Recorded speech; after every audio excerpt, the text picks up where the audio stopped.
یا مہدی یا مہدی یا مہدی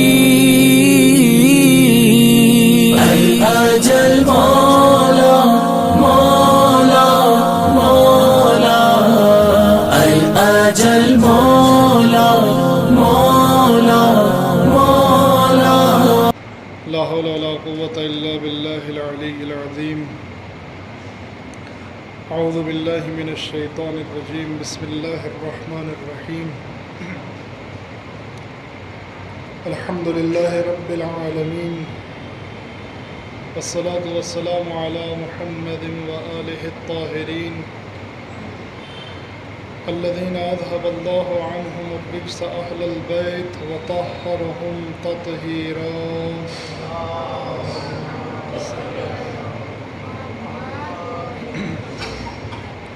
ولعنة الله على أعدائهم أجمعين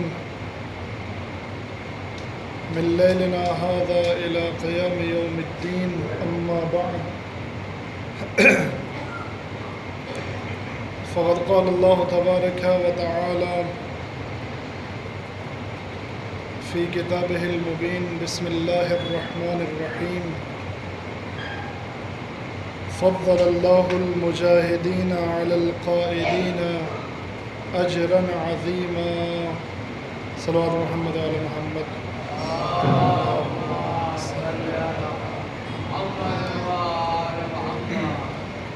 اعزائے محترم، سامعین کرام، نوجوانان عزیز، بزرگان قوم و ملت،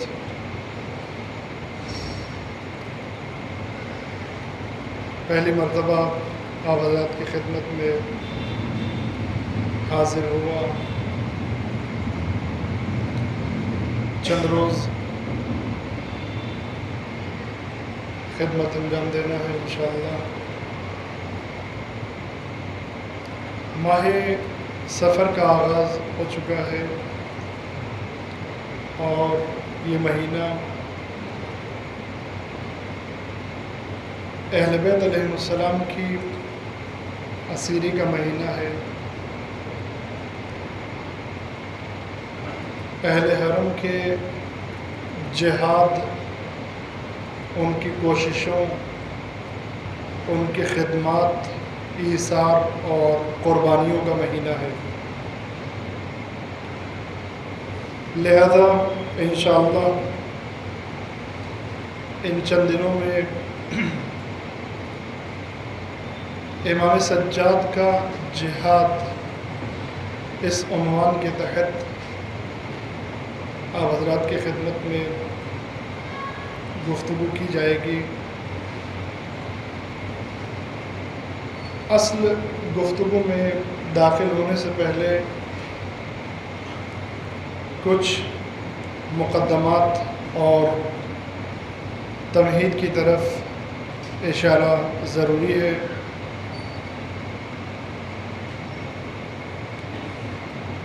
سب سے پہلے تو یہ بات آپ کی خدمت میں عرض کروں کہ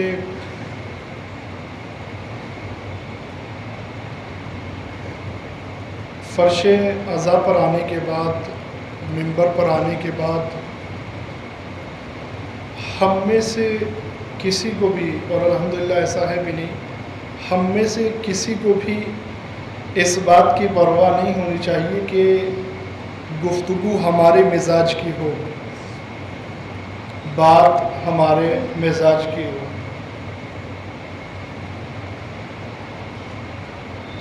اس لیے کہ ہمارے مزاج کی کوئی حیثیت نہیں ہے، ہمارے مزاج کی کوئی اہمیت نہیں ہے. اہمیت جو حاصل ہے وہ مزاج شریعت کو ہے.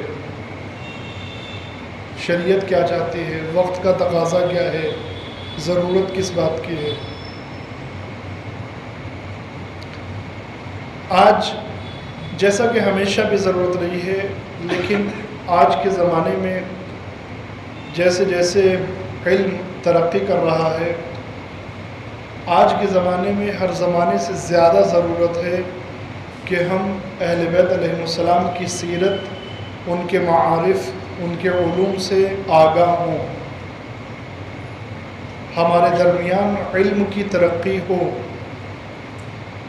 اب چاہے وہ ظاہری تقسیم کے اعتبار سے دنیاوی علم ہو یا دینی علم ہو،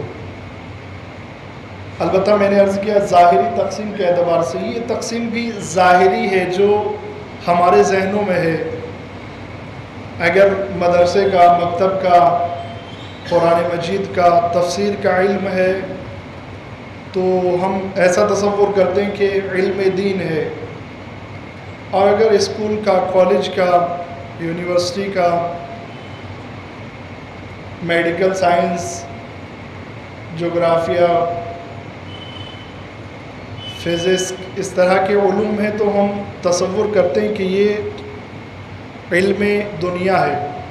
یہ ظاہری تقسیم ہے، حقیقتاً ایسا نہیں ہے۔ ہر وہ دین علم دین ہے جسے اللہ کی قربت کے لیے حاصل کر کے لوگوں کی خدمت کے لیے استعمال کیا جائے۔ توجہ فرمائیں، ہر وہ دین علم دین ہے، اب چاہے اس میں میڈیکل سائنس ہو، چاہے اس میں جغرافیہ ہو، چاہے اس میں فزکس ہو، چاہے تفسیر ہو، قرآن ہو، نہج البلاغہ ہو، اور اس کے مقابل میں ہر وہ دین علم دنیا ہے جسے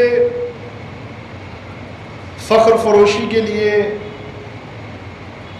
اپنے آپ کو بڑا جتانے کے لیے یا کسی دنیاوی مقصد کے لیے حاصل کیا جائے، پھر چاہے وہ علم قرآن ہی کیوں نہ ہو، چاہے وہ تفسیر کیوں نہ ہو، چاہے وہ نہج البلاغہ کا علم کیوں نہ ہو، چاہے صحیفہ سجادیہ کیوں نہ ہو، اگر دنیاوی مقاصد کے لیے حاصل کیا گیا ہے تو پھر یہ علم دنیا ہے، علم دین نہیں۔ عزیزان محترم، آج ضرورت ہے ہمارے نوجوانوں میں، جوانوں میں، بچوں میں دینی بصیرت، دنیاوی بصیرت، علم، معرفت ہر زمانے سے زیادہ ہونا چاہیے، ہر زمانے سے زیادہ آج اس کی ضرورت ہے۔ کیوں؟ اس لیے کہ آج علمی ترقی ہر زمانے سے زیادہ ہے۔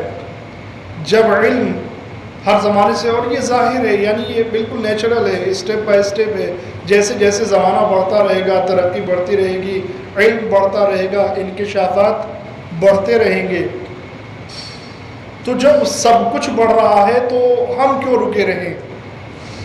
توجہ فرمائیں، مذہب شیعت رکنے کا نام تو نہیں ہے، مذہب اہل بیت رکنے کا نام نہیں ہے، ہر لمحہ ترقی کی جانب ہجرت کا نام ہے مذہب اہل بیت علیہ السلام۔ لہذا ہر لمحہ ہماری قوم کو ترقی کی طرف گامزن ہونا چاہیے۔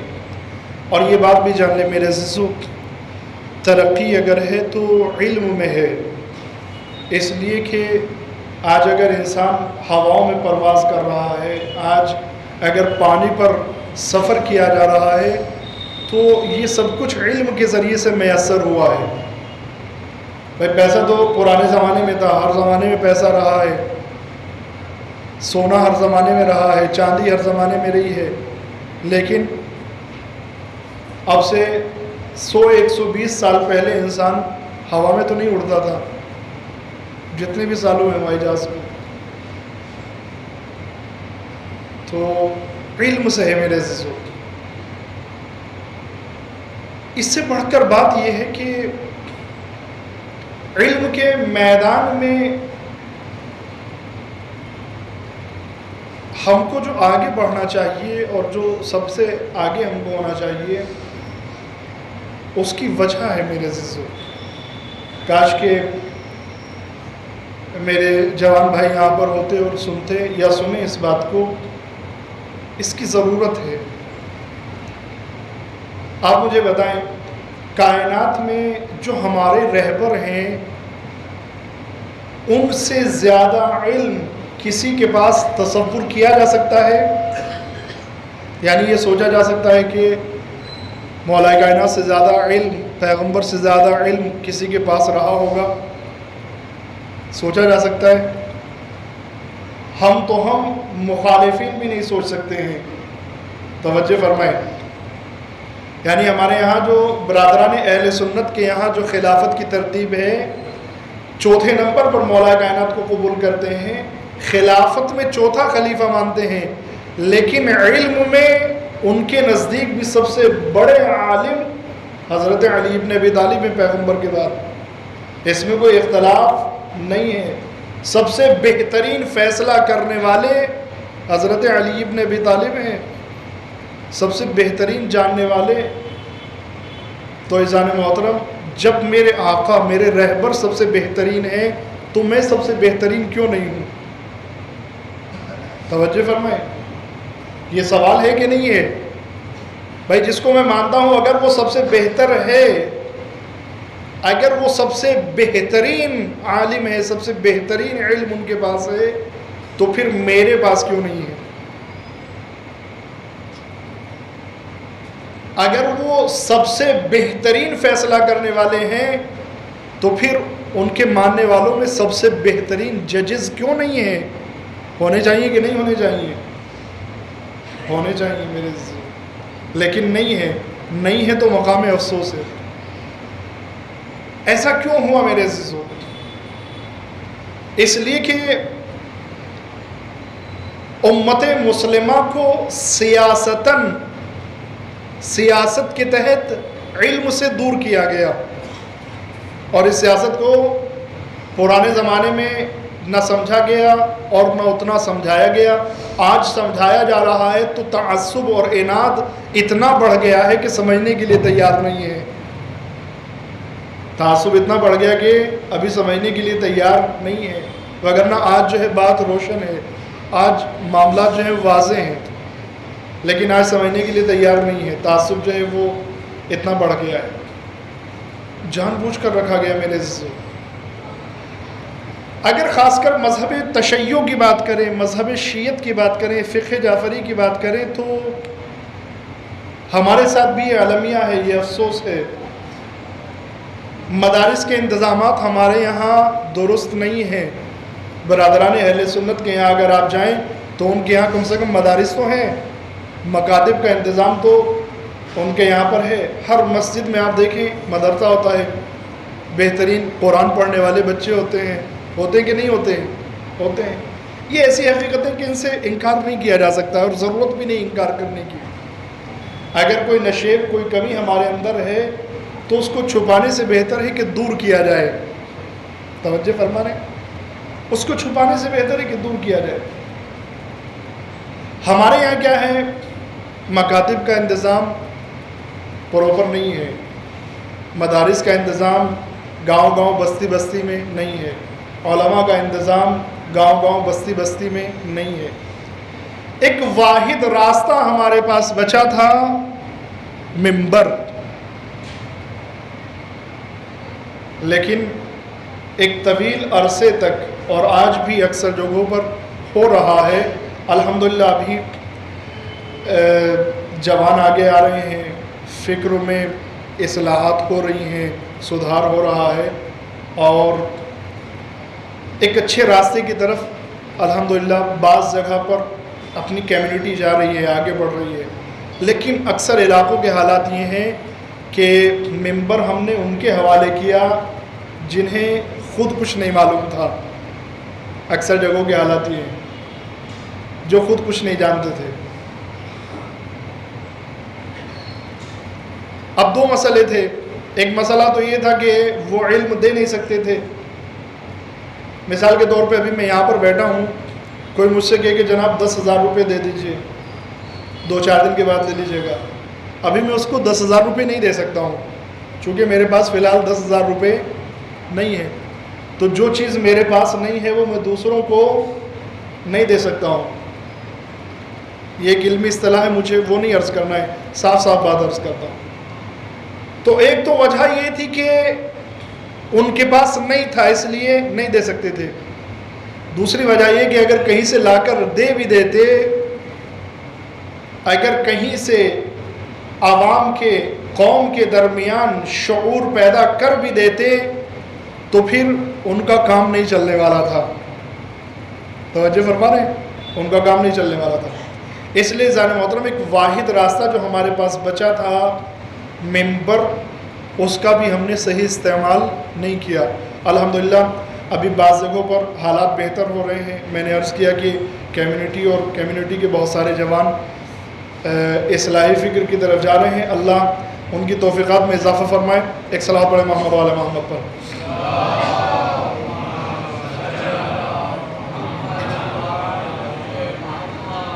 تو عزیزان محترم، اب یہ سوچنے کی اور فکر کرنے کی اور ذہن میں بات رکھنے کی ضرورت نہیں ہے کہ گفتگو ہمارے مزاج کی ہو. نہیں، ایسا میرے آپ کے کسی کے مزاج کی کوئی اہمیت نہیں ہے. یہ منبر رسول ہے، رسول کے مزاج کی گفتگو ہونی چاہیے. توجہ فرما رہے ہیں؟ مجلس حسین ہے، حسین کے مزاج کی گفتگو ہونی چاہیے. مسجد ہے، خدا کے مزاج کی گفتگو ہونی چاہیے. دین کیا چاہتا ہے میرے سے؟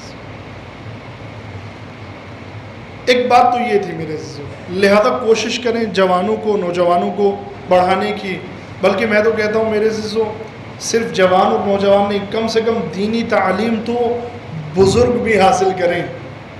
قرآن پڑھنا بزرگ بھی سیکھیں. اگر نہیں آتا ہے، الحمدللہ امید ہے کہ آتا ہوگا، لیکن اگر نہیں آتا ہے تو سیکھیں. یعنی بڑے افسوس کی بات ہے کہ انسان پوری زندگی گزار دے اور اللہ سے بات کرنے کی چاشنی سے محروم رہے. قرآن مجید پڑھنا یعنی اللہ مجھ سے بات کر رہا ہے. اور علم حاصل کرنے میں کسی طرح کے شرم، حماقت، یہ سب تو ہے نہیں علم حاصل کرنے میں. میں ایک مثال آپ کی خدمت میں پیش کروں. ایک صاحب جو ہیں وہ بڑھاپے میں ان کے ذہن میں آیا کہ علم حاصل کرتے ہیں، کتابیں اٹھائیں اور بغل میں داب کر پڑھنے کے لیے چل دیے. ان کا جہاں پر اٹھنا بیٹھنا تھا، ان لوگوں نے دیکھا کہ بڑھاپے میں کتابیں لے کر اچانک کیا ہو گیا ان کو. تو 2-4 لوگوں نے گھیرنے کے بعد کہا کہ کہاں چلے حضور؟ کہا کہ علم حاصل کرنے جا رہا ہوں. کہا شرم نہیں آ رہی؟ اتنے بڑھاپے میں آپ علم حاصل کرنے جا رہے ہیں؟ تو انہوں نے بڑا پیارا جواب دیا کہ جب مجھے اتنے بوڑھے ہو کر جاہل رہتے ہوئے شرم نہیں آئی تو پھر مجھے علم حاصل کرتے ہوئے کیوں شرم آئے؟ لہذا عزیزان محترم سب سیکھیں. جو چاشنی ہے، جو لطافت ہے، جو حلاوت ہے، مٹھاس ہے کلام الہی میں، اس سے اپنے آپ کو محروم نہ کریں. مجھے امید ہے کہ اکثر بزرگان جو ہیں انشاءاللہ پڑھنا جانتے ہوں گے اور نوجوان اور بچے بھی سیکھیں گے. ایک صلوات پڑھیں محمد و آل محمد پر.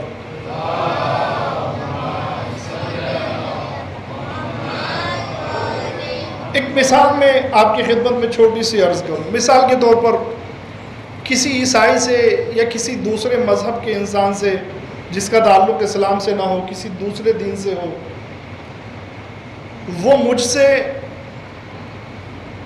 ملاقات ہو، میں پڑھا لکھا نہیں، جاہل انسان، قرآن میں نے سیکھا نہیں، اس کے بعد جو ہے وہ مجھ سے کہے کہ بھائی میں اسلام کے بارے میں جاننا چاہتا ہوں، دین اسلام کے بارے میں کیسا دین ہے، عقائد کیا ہے، نظریات کیا ہیں، اعمال کیا ہے، تھیوری کیا ہے، کانسیپٹ کیا ہے، یہ سب کچھ سمجھنا چاہتا ہوں اسلام کے بارے میں. لیکن ایک گزارش آپ سے یہ ہے، کسی ایسی کتاب کا نام بتائیے جس کے بارے میں سارے مسلمان متفق ہوں، اختلاف نہ ہو. چونکہ مجھے معلوم ہے آپ کے یہاں پر حنفی ہیں، شافعی ہیں، حنبلی ہیں، مالکی ہیں اور جعفری ہیں، شیعہ ہیں. سب کے نظریات الگ الگ ہیں، کتابیں الگ الگ ہیں.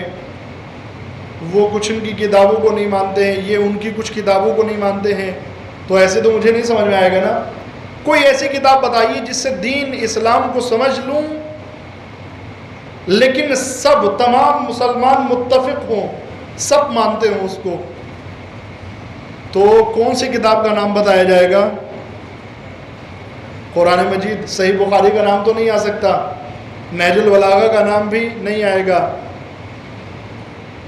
اور دوسری کتابوں کا نام اصول کافی، فروع کافی، تہذیب، ان سب کتابوں کے نام نہیں لے سکتے ہیں، قرآن مجید کا نام آئے گا۔ اب میں اس کو بتا دوں کہ ہاں قرآن مجید ہے، آپ اس کو پڑھیں، اس کو پڑھنے کے بعد دین اسلام کو سمجھیں، غور و فکر کریں اسلام کے بارے میں۔ اگر وہ پلٹ کر مجھ سے سوال کر لے کہ کیا آپ نے بھی اسی کتاب سے دین اسلام کو سمجھا ہے، میں کیا جواب دے سکتا ہوں اس کو؟ میرے پاس کوئی جواب ہے؟ اگر مجھے قرآن پڑھنا نہیں آتا، پڑھنا سمجھنا تو بہت دور کی بات ہے، پڑھنا اگر پڑھنا نہیں آتا تو میں اس کو کیا جواب دوں گا؟ نہیں، مجھے تو پڑھنا بھی نہیں، ریڈنگ بھی نہیں آتی ہے،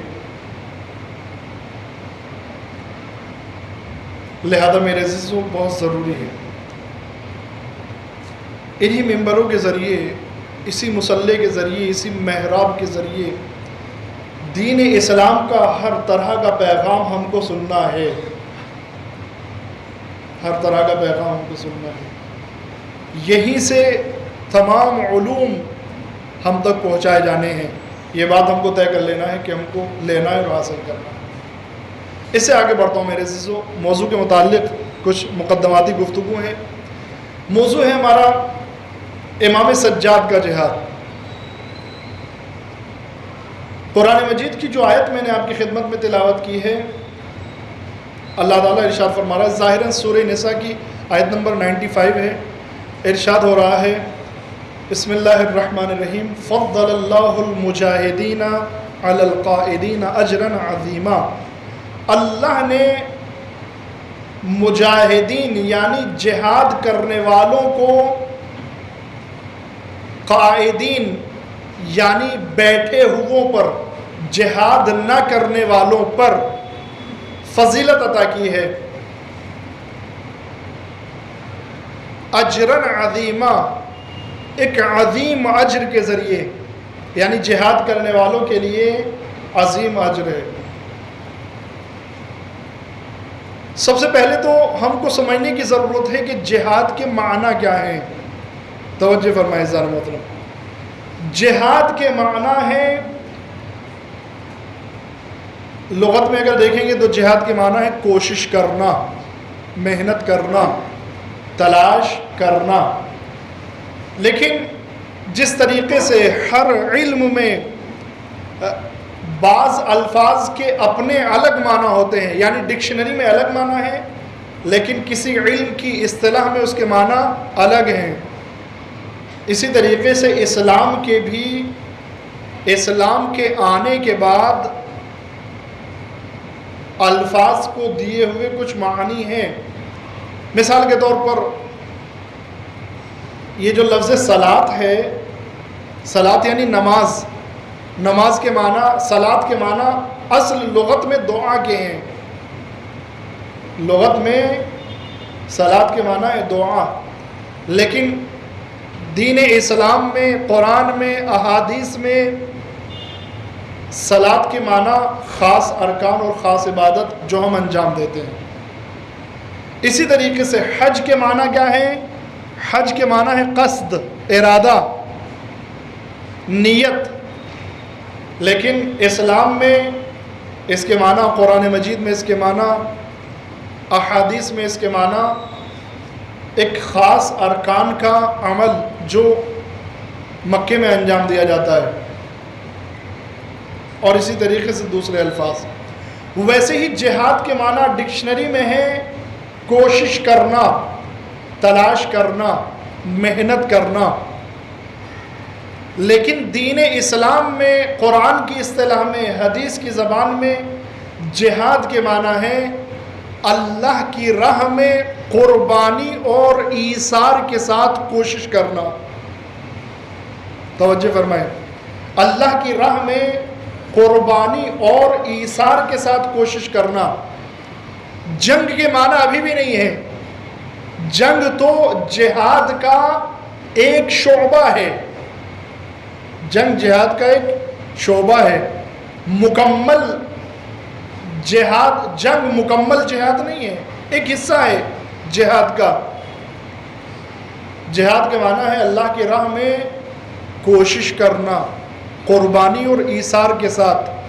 اب یہ کوشش جو ہے جہاد کی قسمیں ہیں، زبان کے ذریعے بھی ہو سکتی ہے، قلم کے ذریعے بھی ہو سکتی ہے، مال کے ذریعے بھی ہو سکتی ہے، یہ تلوار کے ذریعے بھی ہو سکتی ہے۔ مولا کائنات کی وصیت کو اٹھا کر دیکھیں، مولا کائنات جو اپنی وصیت میں فرماتے ہیں اللہ کا واسطہ ہے تمہیں، اللہ کا واسطہ ہے تمہیں جہاد کا خیال رکھنا، اپنی جانوں کے ذریعے، اپنے مال کے ذریعے، یعنی صرف تلوار کے ذریعے جہاد نہیں ہوتا ہے بلکہ مال کے ذریعے بھی جہاد ہوتا ہے، قلم کے ذریعے بھی جہاد ہوتا ہے، زبان کے ذریعے بھی جہاد ہوتا ہے، ہر طریقے سے ارادے کے ذریعے جہاد ہوتا ہے، نفس کے ذریعے جہاد ہوتا ہے۔ جہاد کی بہت ساری قسمیں، لیکن شرط ہے میرے عزیزو، فداکاری اور ایثار ہونا چاہیے اس میں۔ آپ جہاں بھی دیکھیں جہاد کی جب وضاحت کی گئی ہے، خاص کر جنگ کے معاملے میں، تو لفظ آتا ہے الذین یقاتلون فی سبیل اللہ، یقاتلون فی سبیل اللہ یعنی جہاد کرتے ہیں اللہ کی راہ میں، اللہ کی راہ میں جنگ کرتے ہیں، اللہ کے لیے جنگ کرتے ہیں۔ توجہ فرمائے میرے عزیزو، یعنی اگر انسان جنگ میں آیا ہے، جنگ کر رہا ہے، جنگ میں آیا، جنگ کر رہا ہے، لیکن اللہ کے لیے نہیں آیا ہے، اللہ کے لیے نہیں آیا ہے، تو جنگ تو کر رہا ہے لیکن جہاد نہیں کر رہا ہے۔ مثال آپ کی خدمت میں پیش کروں، مثال کے طور پہ جب پیغمبر کے ساتھ بھی لوگ آتے تھے، ایک جنگ احد اور جنگ بدر کو چھوڑ دیجئے، ان کے علاوہ جنگوں میں کئی طرح کے لوگ ہوتے تھے۔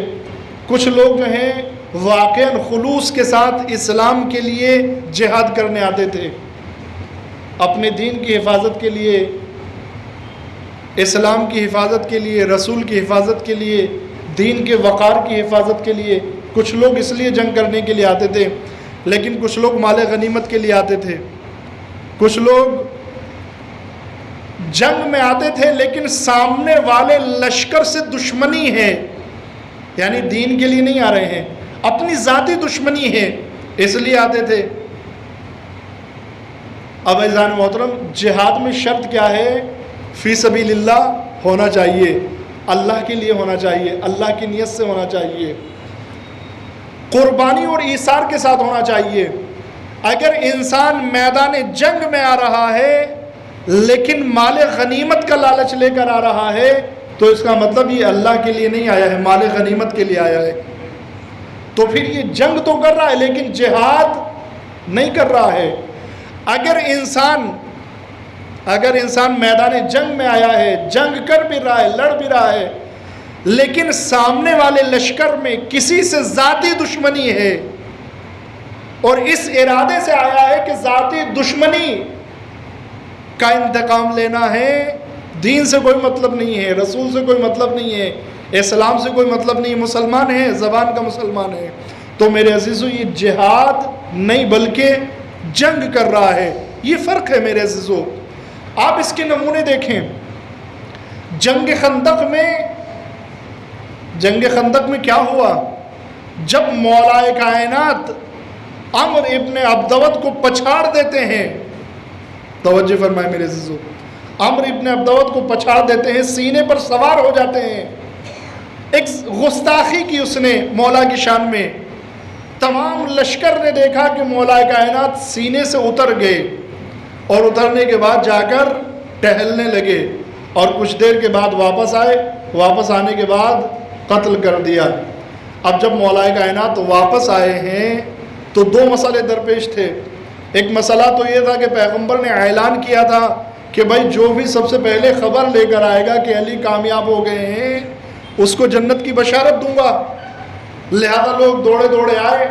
جیسے ہی لوگوں کو دوڑتے ہوئے آتے ہوئے دیکھا تو ایک صحابی بزرگ وہاں پر جناب سلمان بیٹھے ہوئے تھے۔ جناب سلمان نے کہا کہ حضور مبارک ہو، علی کامیاب ہو گئے۔ اب لوگ بھاگے بھاگے آئے، آنے کے بعد ایک دوسرے پر گرتے پڑتے کہنے لگے حضور مبارک ہو، مبارک ہو، مبارک ہو۔ پیغمبر نے فرمایا مبارکباد تو قبول ہے لیکن جنت کا وعدہ نہیں ہے۔ کہا حضور آپ نے تو یہ وعدہ کیا تھا کہ جو پہلے میں نے دیے. حضور نے فرمایا کہ نہیں، سب سے پہلے سلمان خوشخبری سنا چکے ہیں. کہا یہ تو میدان میں نہیں گئے تھے، انہوں نے کیسے خوشخبری سنائی، ان کو کیسے معلوم ہوا؟ کہا وہ انہی سے پوچھو. فرمایا کہ جناب سلمان نے جب علی جا رہے تھے کامیابی کا یقین تو تبھی سے تھا. توجہ فرمائے، اس لیے کہ پیغمبر نے فرمایا تھا جو بھی اس کے مقابل میں جائے گا وہ میرے بعد میرا جانشین ہوگا. تو یہ تو واضح تھا کہ وہ پیغمبر کے بعد بھی ہوگا، یہ تو معلوم تھا کہ وہ واپس آئے گا. لہذا کامیابی کا یقین تو پہلے سے تھا. کامیاب کب ہوئے وہ تمہارے بھاگنے کی رفتار سے معلوم ہو گیا، جب تم بھاگ کر ادھر آنے لگے. کہا جا حضور ایک مسئلہ اور ہے، علی نے جنگی فنون کے خلاف ایک کام کیا ہے. اتنے بھاری بھرکم دشمن جس کو 1000 سپاہیوں کے برابر سمجھا جاتا ہے، اور جس کے جب مولا کائنات جا رہے تھے تو اصحاب کو اپنے مشرک اور کافر ہونے کے زمانے یاد آنے لگے تھے کہ جب میں مشرک تھا تو ایک جنگ میں اس کے ساتھ تھا، 1000 کا مقابلہ کرتا تھا. جب میں کافر تھا تو ایک مرتبہ اس کے ساتھ قافلے میں تھا، اس کی ڈھال چھوٹ گئی تو اس نے اونٹنی کے بچے کو سنبھال لیا تھا. لوگوں کے ذہن پر یہ رعب طاری تھا عمرو ابن عبدود کا، ایسا رعب طاری تھا. کہا حضور اتنا بھاری دشمن، اس کے سینے پر قبضہ پانے کے بعد علی اتر آئے، یہ تو جنگی فنون کے خلاف ہے، اگر وہ کوئی ایسا حملہ کر دیتا کہ نقصان ہو جاتا.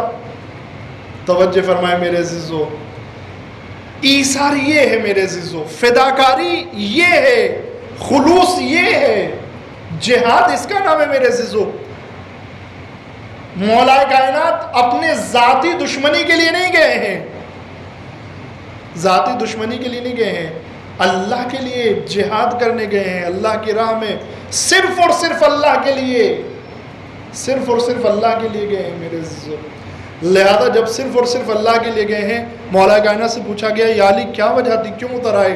کہا اس نے جب گستاخی کی، اگر اس وقت اس کا سر قلم کر لیتا تو اللہ کی رضا کے ساتھ ساتھ، اللہ کے لیے خلوص کے ساتھ ساتھ میرا جذب انتقام بھی شامل ہو جاتا.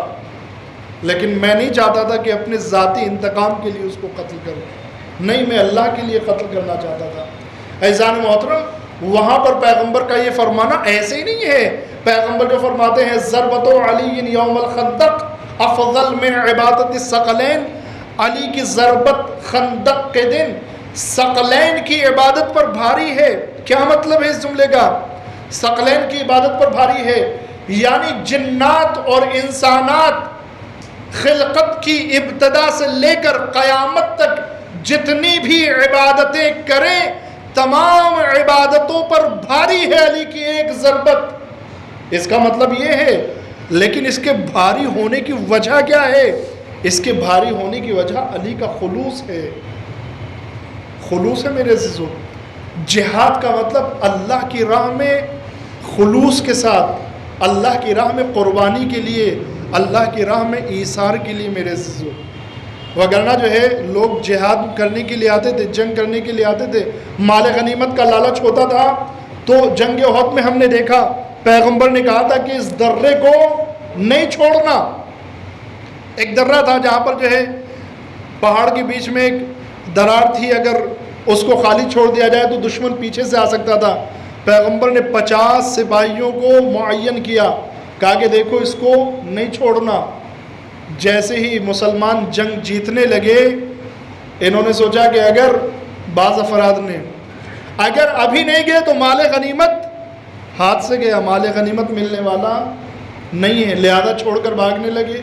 جو مخلص لوگ تھے انہوں نے پکار کر آواز بھی دی، کہا بھی کہ بھائی نہیں جاؤ نہیں جاؤ. پیغمبر نے منع فرمایا تھا، کہا نہیں اب تو جیت گئے، مال غنیمت لوٹنے کی باری ہے.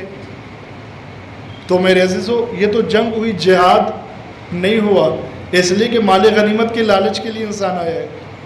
مولا کائنات کے لشکر میں ہم نے جو تاریخ کو میرے عزیزوں سمجھنے کی کوشش کریں، تاریخ کی تحلیل کریں، تاریخ میں جو یہ واقعات پیش آئے ہیں اینالائسس کریں ان کو، آخر کیا ہوا ایسا، یعنی کیا ہوا کہ مولا کائنات لشکر لے کر جا رہے ہیں، عظیم لشکر مولا کائنات کے ساتھ صفین میں ہے، اور ہر قدم پر مولا کائنات اور مولا کائنات کا لشکر کامیابی کی طرف جا رہا ہے، ہر قدم پر۔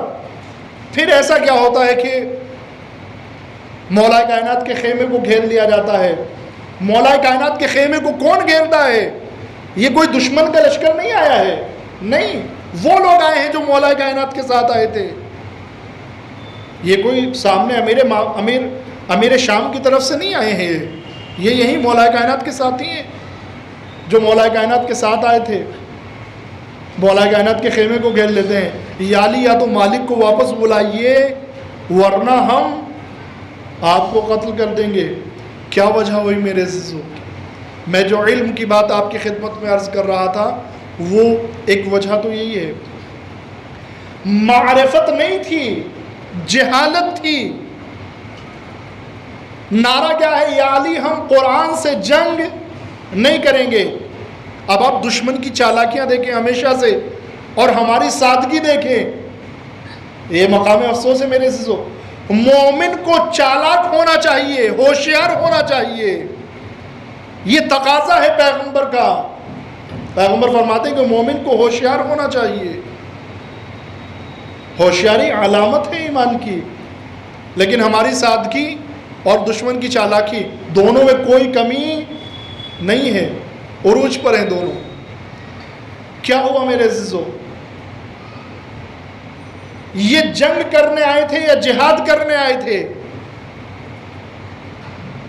جو جہاد کرنے آئے تھے وہ آخری دم تک بغیر اپنی جان کی پرواہ کیے ہوئے علی کی حمایت کرتے رہے۔ لیکن جو جنگ کرنے کے لیے آئے تھے، جیسے ہی قرآن نیزوں پر بلند ہوا، کچھ نے سادگی کی وجہ سے، کچھ نے جہالت کی وجہ سے، اور اسی ہنگامے میں جب یہ ہنگامہ ہو رہا تھا کہ ہم قرآن سے جنگ نہیں کریں گے، ہم قرآن سے جنگ نہیں کریں گے، اسی ہنگامے میں بہت سارے خطوط رد و بدل ہوئے ہیں، سامنے والے لشکر کی طرف سے آئے ہیں۔ مثال کے طور پر محمد اشس کے پاس، اشس ایک بڑے تعداد سپاہیوں کے ساتھ وہاں پر تھا، اور یہ خاندان آپ جانتے ہیں شروع سے منافق رہا ہے۔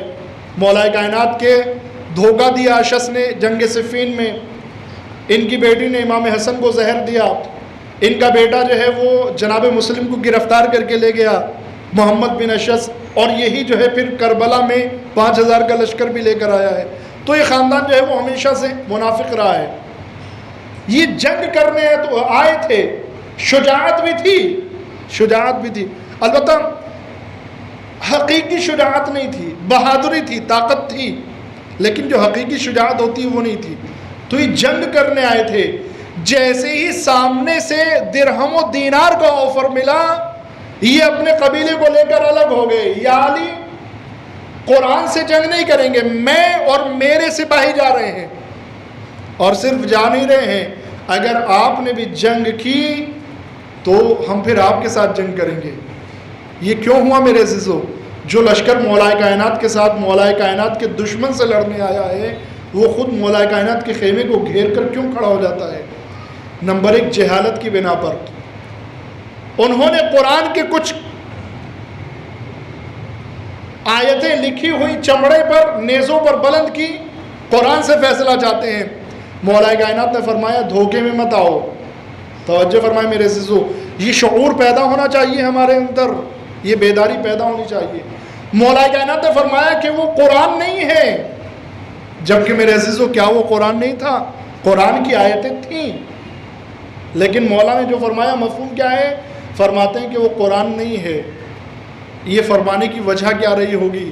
شاید اس کی وجہ یہ ہو کہ قرآن کبھی آپ کو ناطق قرآن کے مقابل میں نہیں لا سکتا ہے۔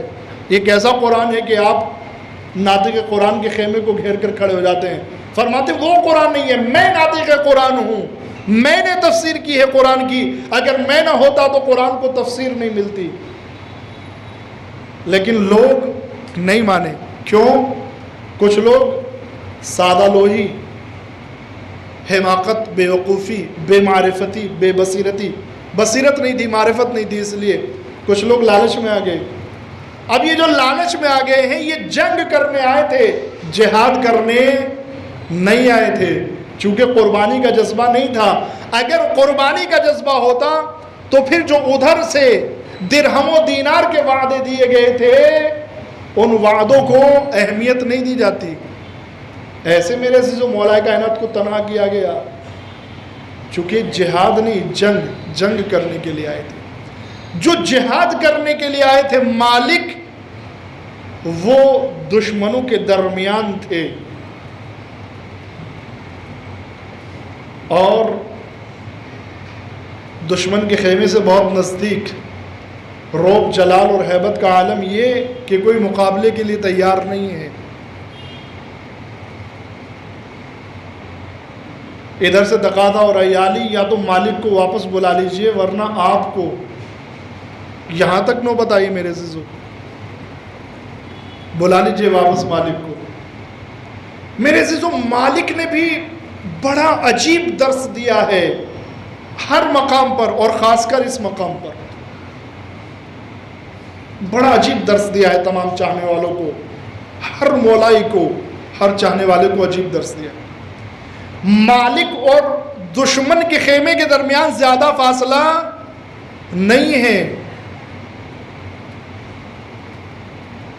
مولا کائنات نے قاصد کو بھیجا، قاصد نے حکم سنایا، مالک تمہارے آقا کا حکم ہے جہاں پر ہو وہیں سے واپس آ جاؤ. توجہ فرمائے میرے عزیزو، جہاں ہو وہیں سے واپس آ جاؤ. اب عزیزان محترم، آج اگر ہم جیسا جوشیلا جوان ہوتا اور کسی کام میں اتنے نزدیک پہنچ گیا ہوتا تو مولا کی محبت میں مولا کی مخالفت کرتا.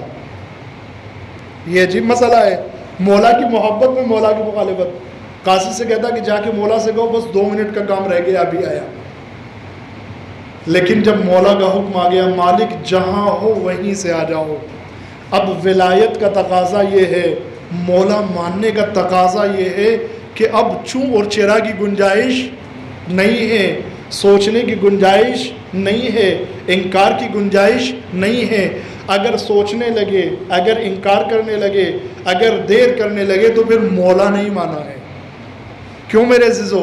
مولا کے معنی ہے صاحب اختیار، ولایت کے معنی ہے سرپرستی. یعنی جس کو میں مولا مانتا ہوں، مولا ماننے کا مطلب یہ ہے میری جان پر، میرے مال پر، میرے ارادے پر، میرے فیصلے پر، میرے مال پر، میرے گھر پر مجھ سے زیادہ اس کا اختیار ہے جو میرا مولا ہے. یہ رومال میرے پاس ہے، مجھ سے زیادہ اس رومال پر اختیار میرے مولا کا ہے. میں چاہتا ہوں کہ یہ رومال اس بچے کو دوں، لیکن مولا کا حکم اگر آ جائے کہ اس کو نہیں اس کو دو تو پھر میں اپنے ارادے سے نہیں دے سکتا ہوں، اس لیے کہ میرے ارادے پر مولا کے ارادے کو فوقیت حاصل ہے. اب عزیزان محترم، یہ تو ہمارے لیے ہے کہ ہمارے ارادے پر ان کا ارادہ پہلے ہے، ہماری جان مال تمام چیزوں پر ان کا زیادہ اختیار ہے. مالک کا مقام اس سے بلند ہے، مالک کا ارادہ ان کے ارادے کے خلاف جاتا ہی نہیں ہے.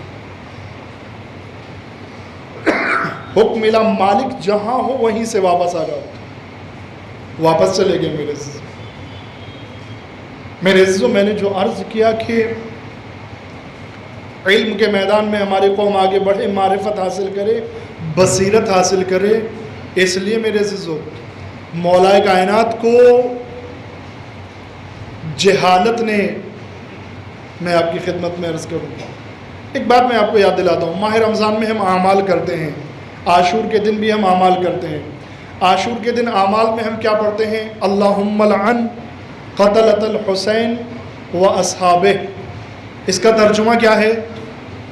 خدایا لعنت کر حسین اور ان کے اصحاب کے قاتلوں پر. بالکل صحیح، قتلتا یعنی قاتلوں پر، ایک قاتل نہیں، بہت سارے قاتلوں پر. قاتل کو عربی زبان میں قاتل کہتے ہیں، لیکن بہت سارے قاتلوں کو قتلتا. تو عاشور کے دن ہم یہ اعمال کرتے ہیں نا؟ کرتے ہیں.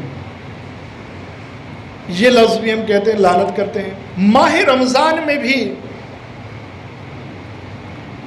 19 اور 21 کی شب میں جب ہم اعمال کرتے ہیں تو یہ جملہ دہراتے ہیں کہ نہیں دہراتے ہیں؟ اللہم لعن قتلۃ امیر المؤمنین. مطلب کیا ہوا؟ اے اللہ لعنت کر امیر المومنین کے. اس کے آگے کوئی بتائے گا مجھے؟ قاتلوں پر مولا کائنات کو کس نے تلوار ماری؟ ابن ملجم نے. یہ تو اکیلا تھا نا، 2-4 ہزار کا لشکر تو اس کے ساتھ نہیں تھا. لیکن اعمال میں کیا پڑھتے ہیں؟ اللہم لعن قتلۃ، خدایا لعنت کر قاتلوں پر. اب اس میں بہت سارے وہ عوامل بھی شامل ہیں جنہوں نے ابن ملجم کو اکسایا یا ان کا ساتھ دیا. لیکن اس سے الگ میرے عزیزو، اگر سوال کیا جائے کہ علی کا قاتل کون ہے تو پھر میرے عزیزو ابن ملجم کا نام تو ہے سر فہرست اپنی جگہ پر، لیکن صرف ابن ملجم نہیں بلکہ جہالت نے علی کو قتل کیا ہے، بے معرفتی نے علی کو قتل کیا ہے، حماقت اور بے وقوفی نے علی کو قتل کیا ہے میرے عزیزو، لالچ نے علی کو قتل کیا ہے. اسباب کہاں سے شروع ہوئے علی کے قتل کے؟ یہیں سے، جنگ صفین سے. جنگ صفین میں خرابی کہاں سے آئی؟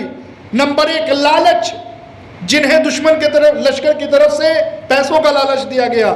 نمبر 2 حماقت، سادگی، جو لوگ قرآن کو دیکھ کر ناطق قرآن کی بات ماننا بھول گئے.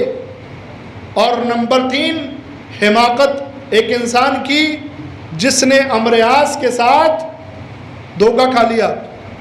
بلکہ میرے عزیزو لشکر میں اکثریت کی حماقت تھی. صفین کا واقعہ آپ حضرات کے ذہن میں ہوگا، نظر میں ہوگا. جب یہ قرآن نیزوں پر بلند کیا گیا اور یہ ہونے لگا کہ نہیں اب جنگ نہیں کریں گے، اب جو ہے وہ صلح ہونی چاہیے، حکمیت ہونی چاہیے. مولا کائنات نے کہا کہ ٹھیک ہے، اگر حکمیت کرنا چاہتے ہو تو پھر میری طرف سے جو فیصلہ سنانے کے لیے جائیں گے وہ مالک اشتر جائیں گے. دشمن نے کہا کہ نہیں مالک تو نہیں آنے چاہیے. مولا کائنات کے لشکر کی طرف بھی یہ بات پہنچائی گئی جن کو خریدا گیا تھا کہ نہیں مالک نہیں آنے چاہیے، اس لیے کہ مالک جان تو دے سکتا ہے، علی کو نہیں بیچ سکتا. مالک نہیں آنے چاہیے. کہا مالک نہیں. امام نے فرمایا کہ پھر ابن عباس جائیں گے. دشمن کی طرف سے پھر سے تصریح کیا گیا، ابن عباس بھی نہیں. کہا پھر کون؟ کہا ایک مقدس، شریف، عبادت گزار، عابد و زاہد ابو موسیٰ اشعری. عبادت تھی، نماز تھی، تقوی تھا، جس طرح کا بھی تھا، تسبیح تحلیل ہوتی رہتی تھی. لیکن اعزان محترم یہ کافی نہیں ہے نا، چالاکی ہونی چاہیے، معرفت ہونی چاہیے، ہوشیاری ہونی چاہیے، بصیرت ہونی چاہیے. لیکن میرے عزیزو اشعث کے لالچ نے، لشکر کی سادگی نے اور ابو موسیٰ اشعری کی حماقت اور بے وقوفی نے علی کو قتل کر دیا. یہاں سے اسباب شروع ہوئے مولا کائنات کی. تو میرے عزیزو جب کہتے ہیں اللہم لعن قتلۃ امیر المؤمنین، اے اللہ قاتلوں پر لعنت کر، تو ابن ملجم کے ساتھ ساتھ جہالت پر بھی لعنت ہونی چاہیے، لالچ پر بھی لعنت ہونی چاہیے، بے وقوفی اور حماقت پر بھی لعنت ہونی چاہیے. لیکن ان پر لعنت ہوگی کب؟ ان پر لعنت اس وقت ہوگی جب ہمارے اندر لالچ نہ ہو. ان پر لعنت اس وقت ہوگی جب ہمارے اندر بے وقوفی اور حماقت نہ ہو. ان پر لعنت اس وقت ہوگی جب ہمارے اندر جہالت نہ ہو. اگر میرے اندر جہالت ہو اور میں جہالت پر لعنت کرتا رہوں تو لعنت تو اپنا ٹارگٹ خود ڈھونڈ لیتی ہے. توجہ فرما رہے؟ لعنت اپنا ٹارگٹ، اپنا ہدف خود ڈھونڈ لیتی ہے. لہذا میرے عزیزو بیداری پیدا کریں، بصیرت پیدا کریں، معرفت پیدا کریں. میں نے گفتگو کو تمام کیا، وقت ہو گیا میرے عزیزو. معرفت پیدا کریں. آپ نے کام نہیں کیا میرے عزیزو، افسوس کی بات ہے. ہم لوگ مجلس سنتے ہیں، اگر کوئی اصلاحی مجلس سننے کے لیے ملتی ہے، اس وقت گرم ہو جاتے ہیں لیکن تھوڑی دیر کے بعد واپس ٹھنڈے. نہیں میرے ایسے کام نہیں چلے گا. آج جن کے عنوان سے ہم نے اشرے کا آغاز کیا ہے وہ فرماتے ہیں کہ وہ کم کام جس کو ریگولر انجام دیا جائے اس زیادہ کام سے بہتر ہے جس کو کبھی کبھی انجام دیا جائے. کم کام کرو لیکن ریگولر، مستقل، دوام، ہمیشگی کے ساتھ. ایسے نہیں کہ تھوڑی دیر کے لیے جذباتی ہو کر کچھ پلانس بنائے، کچھ کام کیا اور اس کے بعد کوئی فالو اپ نہیں ہے، کوئی خبر نہیں ہے. دشمن بہت چالاک ہے، بہت تیز ہے. میں اپنے جوانوں کے لیے ایک جملہ عرض کر دوں اور بات کو تمام کر رہا ہوں. یقین جان لیجئے اتنی تیاری امام زمانہ کے لیے ہم نے نہیں کی ہے جتنی دشمن نے کی ہے. امام زمانہ کا اتنا انتظار شاید میں اور آپ نہ کر رہے ہوں جتنا دشمن کر رہا ہے. اتنا میں نے امام کی اہل بیت کی محبت میں نہیں کیا ہے جتنا دشمن نے ان کی مخالفت میں کیا ہے. اتنا کام میں نے دین کے لیے نہیں کیا ہے جتنا دشمن نے دین کی دشمنی میں کیا ہے. یہ افسوس ہے اور المیہ ہے میرے. ہم کو اپنے آپ کو، اپنی کمیونٹی کو اس لائق بنانا ہے کہ اس افسوس کے مرحلے سے باہر آ جائیں اہل بیت کی سیرت پر عمل کرتے ہوئے. بات کو میں نے تمام کیا. ذرا سوچیں تو میرے عزیزو، تصور تو کریں یہ مقصد کتنا عظیم رہا ہوگا، یہ مشن کتنا عظیم ہوگا. آپ تصور کر سکتے ہیں کہ سن 61 ہجری میں جن ہستیوں کو امام کربلا میں لے کر آئے ہیں کیا ان سے عظیم ہستیاں کائنات میں تھیں؟ کوئی کہہ سکتا ہے؟ نہیں تھی. امام حسین نے ان تمام عظیم ہستیوں کو قربان کر دیا. تو میرے عزیزو اب سوچنا یہ چاہیے ہر چاہنے والے کو کہ جس مقصد کے لیے اتنی عظیم ہستیوں کو قربان کیا ہے وہ مقصد کتنا عظیم ہوگا. یہ سوچنے کی ضرورت ہے میرے عزیزو. جس مقصد کے لیے علی اکبر جیسے شبیہ رسول کو قربان کر دیا، جس مقصد کے لیے عباس جیسے بھائی کی قربانی دی، جس مقصد کے لیے قاسم جیسے بھتیجے کی قربانی، اونو محمد جیسے بھانجوں کی قربانی، جس مقصد کے لیے ننھے علی اصغر کی قربانی. آپ تصور کریں کیا ستم تھا، کیا ظلم تھا کربلا میں. علی اصغر 6 مہینے کا بچہ، وہ بھی پیاسا ہے اور ستم بالائے ستم یہ ہے کھانا اور پانی نہ ملنے کی وجہ سے اس بچے کی ماں کا دودھ بھی خشک ہو چکا ہے. اللہ اکبر میرے عزیزو، کتنی مظلومیت ہے. ایک جملہ عرض کر دوں میرے بھائیوں، میرے عزیزوں، میرے بزرگوں، رونے کے لیے الفاظ کی ضرورت نہیں ہوتی ہے، رونے کے لیے تصور کافی ہے. آپ ذرا یاد کریں اور سوچیں، تصور کریں آپ کربلا میں ہیں اور آپ کا وہ آقا جنہوں نے ہمیشہ دیا ہے، کبھی کسی سے کچھ مانگا نہیں ہے، وہ اپنے بچے کو لیے ہوئے پانی کا سوال کر رہا ہے.